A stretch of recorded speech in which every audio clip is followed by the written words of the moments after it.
अस्सलाम नाज़रीन, मैं हूं असद अली तूर। अपना प्रोग्राम असद तूर अनसेंसर्ड में आज चीफ जस्टिस कादी फ़ैज़ा ने इलेक्शन कमीशन को,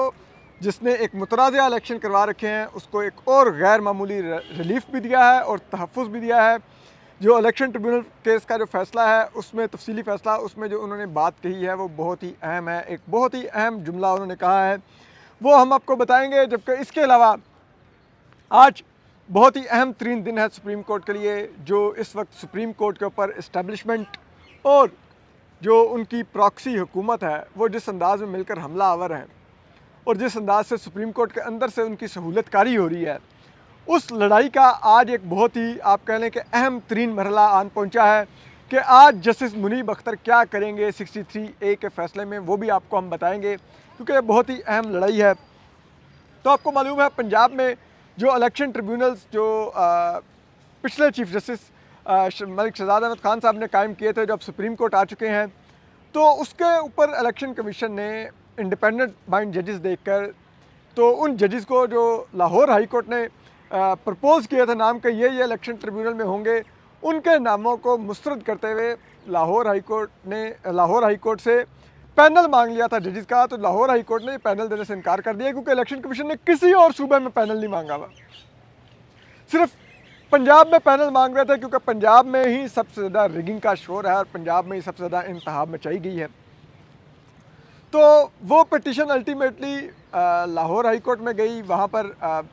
जो सिंगल बेंच था जस्टिस शाहिद करीम का, उन्होंने फैसला दिया कि ये chief justice Lahore high court का इख्तियार है कि वो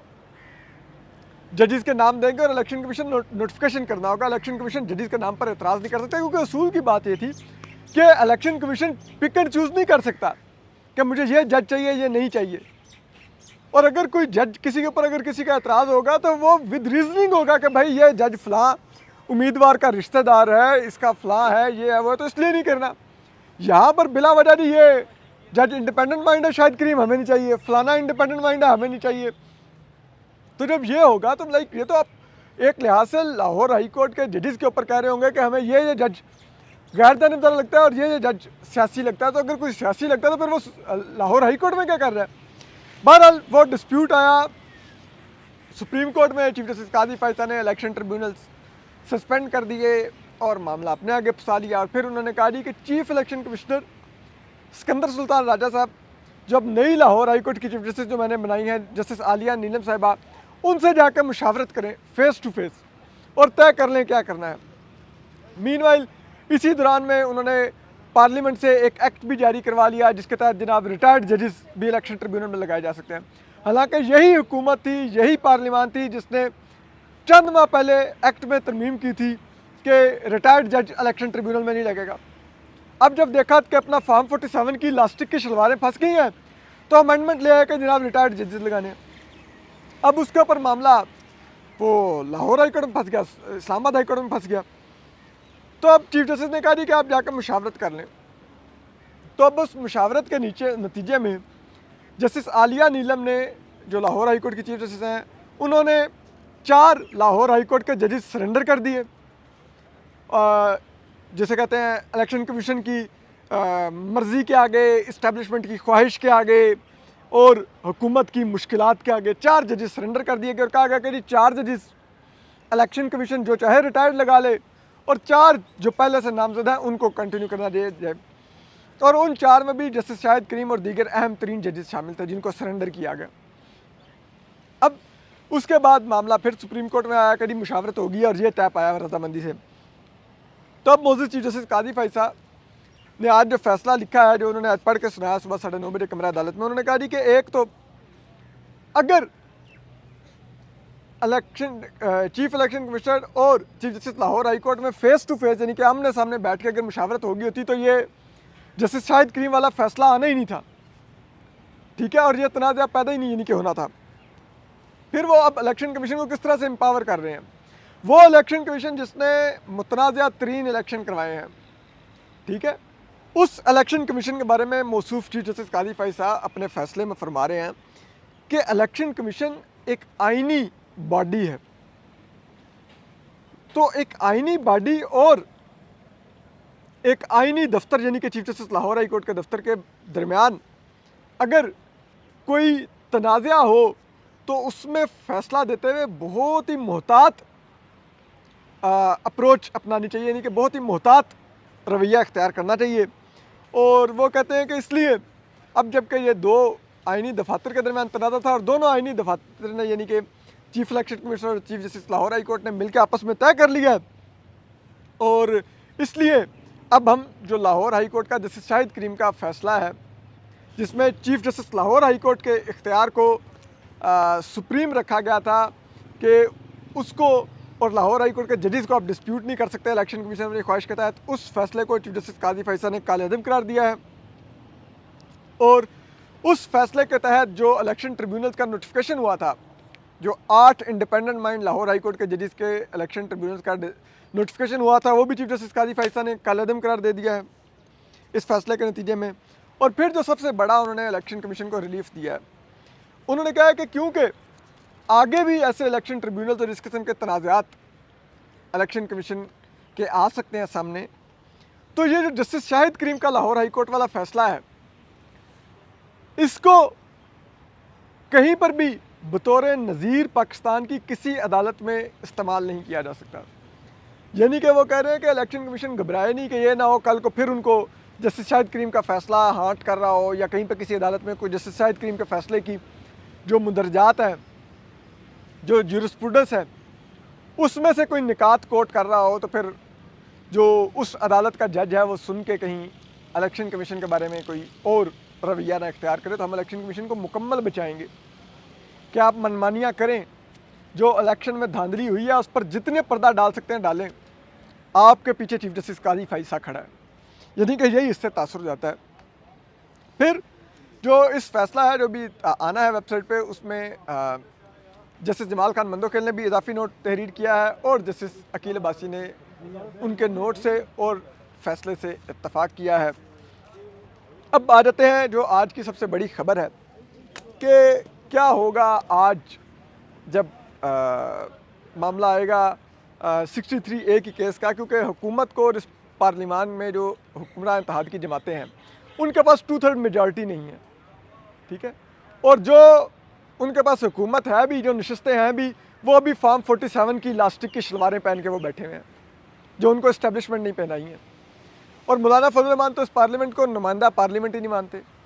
अवाम की, और वो कहते हैं कि जी ये इस पार्लियामेंट के पास मैंडेट ही नहीं है कि वो इतनी बड़ी आईनी तरमीम कर सके। लेकिन उसके बावजूद हुकूमत का एतमाद देखने वाला है, वो कहते हैं हमारे पास नंबर पूरे हैं। अब नंबर पूरे कहे जाए तो वो कहते हैं आपके तो कौमी असम्बली में 213 से 214 अरकान बनते हैं, 224 कैसे आपके पास हो गए। तो उसके लिए वो फिर सरगोशियों में बताते हैं कि बस चीफ जस्टिस काजी फैसा 63A में का फैसला रिवर्स करेंगे और उसमें हमें लाइसेंस देंगे कि हम गैर जमहूरी और हॉर्स ट्रेडिंग के हथकंडे अपना कर PTI के अरकान को अगवा करके, उनकी बीवी बेटियों को अगवा करके वोट करवा लेंगे और हमारे 224 लोग पूरे हो जाएंगे, हम आईनी तरमीम पास करवा लेंगे। वो आईनी तरमीम जो इस्टेब्लिशमेंट ने तैयार करवाई, जो 2 चोर वकला ने तैयार की, अपना नाम लेकर सामने नहीं आ सकते कि हमने ये आईनी तरमीम तैयार की है। हुकूमत उस आईनी तरमीम पर इतनी जुर्रत नहीं रखती कि पार्लियामान में डिबेट करवाए, क्योंकि उनको भी पता है कि वो कितनी गैर जमहूरी और कितनी जाबराना आईनी तरमीम है, मुल्क में एक लिहाज से सिविल मार्शल लॉ लगाने वाली तरमीम है, इस्टेब्लिशमेंट के हाथ मज़ीद तगड़े करने वाली तरमीम है। उस तरमीम के लिए अब वो चीफ जस्टिस काजी फैसा पर उनका इन्हिसार है कि वो 63A का फैसला रिवर्स करें, और उसके लिए ही उन्होंने चीफ जस्टिस काजी फैसा को वो आर्डिनेंस जारी करके एक आमराना इख्तियारात दिए हैं प्रैक्टिस एंड प्रोसीजर एक्ट की कमेटी में कि आपको जो जज नहीं पसंद उसको निकाल के अपनी मर्ज़ी का जज ले आएँ, जो आपके साथ इत्तफाक करे, और फिर आप जो मर्ज़ी करें, रोंदे असूल, रोंदे जमहूरियत, रोंदे आइन, कोई आपको पूछने वाला नहीं होगा। तो वो इख्तियार मिलते ही चीफ जस्टिस काजी फैसा ने पहला काम तो ये किया कि जस्टिस मुनीब अख्तर को कमेटी से निकाला, जस्टिस अमीनुद्दीन खान को लेकर आए और फिर 63A का केस लगाकर उस बेंच के सरबराह भी खुद बन गए, ठीक है। उस बेंच के सरबराह जिससे उनका उस केस से जिससे उनका मुफाद जुड़ा है कि उस 63A की सूरत में हुकूमत को ये हथियार मिलेगा कि वो PTI के लोग अगवा करवा के वोट करवा सकें और उनका वोट फिर काउंट होगा, उनका वोट डिस्कार्ड नहीं होगा, ठीक है। तो अब उसके लिए वो माशाल्लाह बैठ गए हैं। तो आज जस्टिस मुनीब अख्तर जिन्होंने फ़ैसला लिख रखा है, जिसकी नज़रसानी आज सुनी जानी है, तो उसमें जस्टिस मुनीब अख्तर की पोजीशन बहुत ही स्ट्रांग होगी। वो जो भी पोजीशन लेंगे वो आज हेडलाइन बनेगी, आज की सबसे बड़ी खबर ही वो होगी। क्योंकि इस वक्त हुकूमत और अदलिया में जो तनाव है उसमें जो ये इंडिपेंडेंट माइंड जजेस हैं so far, justice Mansoor Ali Shah, justice Munib Akhtar, justice जिसे कहते हैं Athar Minallah, justice Ayesha Malik, justice Shahid Waheed, justice Mohammad Ali Mazhar, justice Hasan Azhar Rizvi, justice Irfan Saadat Khan, justice Aqeel Abbasi, justice Shahid Waheed और sorry justice Malik Shahzad Ahmad Khan, justice Shahid, मतलब इन जजेस ने जो इंडिपेंडेंट माइंड पोजीशन ले रखी है, इन्होंने सरेंडर ना करने का फैसला किया हुआ है। लेकिन आज का दिन बहुत अहम है, क्योंकि आज ये फैसला होना है कि ये जजेस एक आर्डिनेंस के ज़रिए जो तरमीम करके जो एक कमेटी को तोड़ फोड़ की गई है और उसके ज़रिए जो केसेस फिक्स किए गए हैं उनको सुनेंगे कि नहीं, ये आज क्लियर होगा। क्योंकि ज़रा ये बताते थे कि इन जजेस में ये ज़ेरे गौर है कि हम रूटीन के मुकदमात सुनेंगे, लेकिन जो आइनी पिटिशंस होंगी जो कमेटी के ज़रिए फ़िक्स होंगी उनको नहीं सुनेंगे। इस पर इनमें गौर जारी था। आज क्लियर हो जाएगा कि इन जजेस ने क्या फ़ैसला लिया है कि क्या इन्होंने जो नई कमेटी है जिसमें चीफ जस्टिस कादी फैसल एक आमिर बन के बैठे हुए हैं, वो उनको मानेंगे, उनके किए हुए उन गैर जमहूरी फ़ैसलों को, अदालत को रौंद देने वाले फ़ैसलों को, हुकूमत की बी टीम बनने वाले फ़ैसलों को, इस्टेब्लिशमेंट का लाडला बनने वाले फ़ैसलों को मानेंगे ये जजेस, या वो आईने पाकिस्तान के साथ खड़े होंगे और अपनी अदालत का बचाव करेंगे। तो ये आज बहुत ही अहम दिन है उस लिहाज से। तो अगर जस्टिस मुनीब अख्तर के पास जो ऑप्शंस हैं, एक तो वो आज बेंच में ये भी हो सकता है कि वो आए ही नहीं, वो चैम्बर वर्क पे चले जाएं या कोई अपनी निजी मसरूफियत बता के कुछ भी बीमार हो जाए, कुछ भी हो सकता है। दूसरा तरीक़ाकार ये है कि बेंच से रिक्यूज़ल का वो नहीं इख्तियार करेंगे, ज़रा बताते हैं।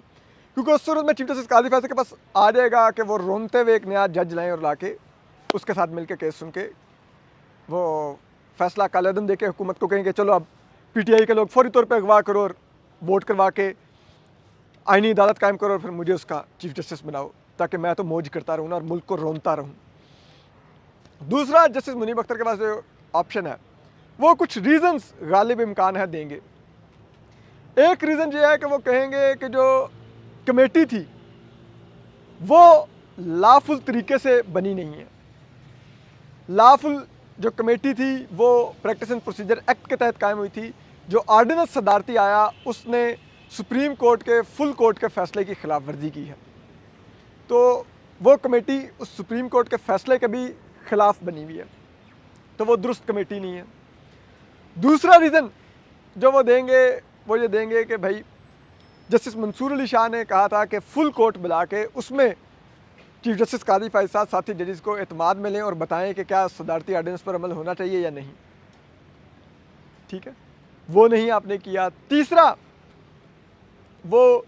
ये कहेंगे कि आपने जब डिसेंटिंग नोट लिखा था 18 जुलाई वाली कमेटी मीटिंग में जिसने में आपने मौसूफ जस्टिस कादी फैसल मुझसे बदतमीजी की थी, उसमें आपने जो बेंच बनाया था वो तो जस्टिस मंसूर अली शाह की सरबराही में बनाया था और जस्टिस याहिया अफरीदी उनके साथ आपने दूसरे जज शामिल किए थे। अब जस्टिस मंसूर अली शाह और जस्टिस याहिया अफरीदी को निकाल के आपने जो नया बेंच बनाया है उसकी कोई रीजनिंग नहीं दी कि वो क्यों बनाया आपने। ठीक है, क्या ज़रूरत पड़ी आपको कि आपको लगा कि जस्टिस मंसूर अली शाह ठीक नहीं है, जस्टिस याहिया अफरीदी भी जिसे कहते हैं आपके एतमाद के जज नहीं है। आपको वैसे तो अपने आप इख्तलाफी नोट में मेरे बारे में सॉरी अपने उस जिसे कहते हैं जो ख़त आपने जस्टिस मंसूर अली शाह को लिखा उसमें लिखा कि मैंने जस्टिस याहिया अफरीदी पर अदम एतमाद ज़ाहिर कर दिया कि मैं कमेटी मीटिंग में खुद बैठ गया था। ठीक है, और उस वजह से वो नहीं आ सके थे, लेकिन आपने भी क्या अदम एतमाद किया कि आपने उनको बेंच में शामिल किया, और क्या आपने फिर जस्टिस मंसूर अली शाह पर भी अदम एतमाद किया कि आपने उनको बेंच का सरबराह नहीं बनाया। तो ये वो चीज़ें हैं जिस वजह से आप देखेंगे कि बहुत ही आज अहम पोजीशन ले सकते हैं जस्टिस मंसूर अली जस्टिस मुनीब अख्तर, और यही बताएगी कि अब जो ये इनके साथ जो जजेस हैं उनकी क्या पोजीशन होगी फिर आने वाले दिनों में। क्योंकि चीफ जस्टिस कादी फैसल ने इस हफ्ते 9 लार्जर बेंचेस बना रखे हैं। ठीक है, तो अगर आज के लार्जर बेंच में ये फड्डा पड़ गया तो इसका मतलब है बाकी जो लार्जर बेंचेस हैं जिनमें आईनी पिटिशंस फिक्स हैं फिर उनके ऊपर भी सवालिया निशान लग जाएगा कि वो काम करेंगे कि नहीं, और मोस्ट लाइकली फिर इसके बाद वो भी काम नहीं करेंगे। क्योंकि जस्टिस मंसूर अली शाह का नोट यही इशारा देता है कि चीफ जस्टिस कादी फैसल साहब आप चैम्बर वर्क पे चले गए थे, और चीफ जस्टिस कादी फैसल और जस्टिस सरदार तारिक मसूद पहले भी ये